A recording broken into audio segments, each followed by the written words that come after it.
Welcome.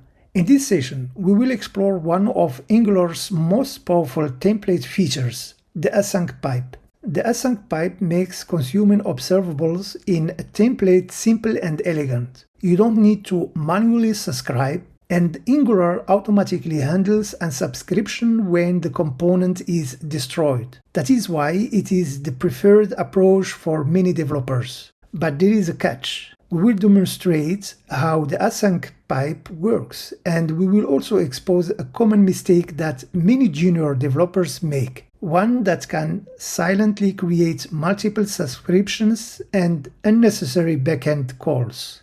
By the end of this session, you will understand not only how to use the async pipe correctly, but also how to avoid subtle performance issues in your Angular applications. I have already prepared a simple Angular project with two components and a service.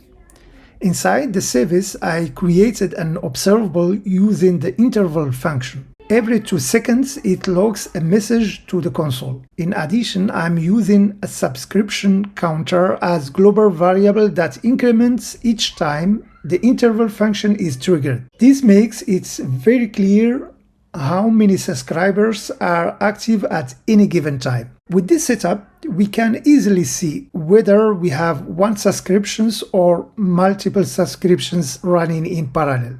In the component, we inject the service and assign the observable returned by the getData method to a local variable.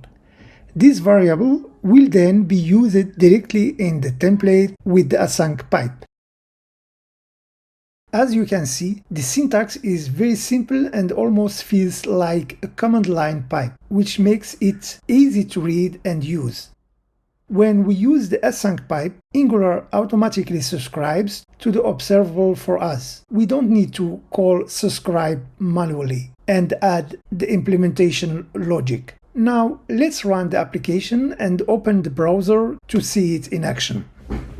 As we can see, the data is emitted by the observable every 2 seconds and automatically displayed in the browser. In the console, we also see that the global counter is incremented each time the interval function is called. So far, everything works as expected. Now, let's test what happens when we navigate to another page and destroy the component that uses the observable. But first, let's refresh the page.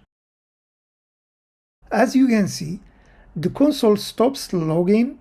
Angular automatically unsubscribes when the component is destroyed, which is exactly what we want. We didn't need to manually unsubscribe. Now let's look at a common mistake that I have seen in many projects and that you should definitely avoid. It happens when the async pipe is used multiple times on the same observable within the same template. At first glance, it looks harmless, but in reality, it can create multiple subscriptions and lead to unexpected behavior or performance issues. As you can see, the interval function is executed 4 times. We can recognize that with the number of logins here. This means that each async pipe creates its own subscription, even though we are using the same observable reference. Angular subscribes to it separately for every async usage in the template. This is inefficient and can lead to unnecessary work, duplicate HTTP calls, or performance issues in real applications. To avoid this, you simply need to assign the result of the async pipe to a local template variable like this. With this approach, Angular creates only one subscription, and the data is reused across all elements. It is cleaner, more efficient, and the recommended way to use the async pipe when the same value is needed multiple times in the template. So let's have a look in the browser and see the logs. And as you see, the information is logged only once, which confirms our approach. So I hope you enjoyed the video. Thanks for watching and bye.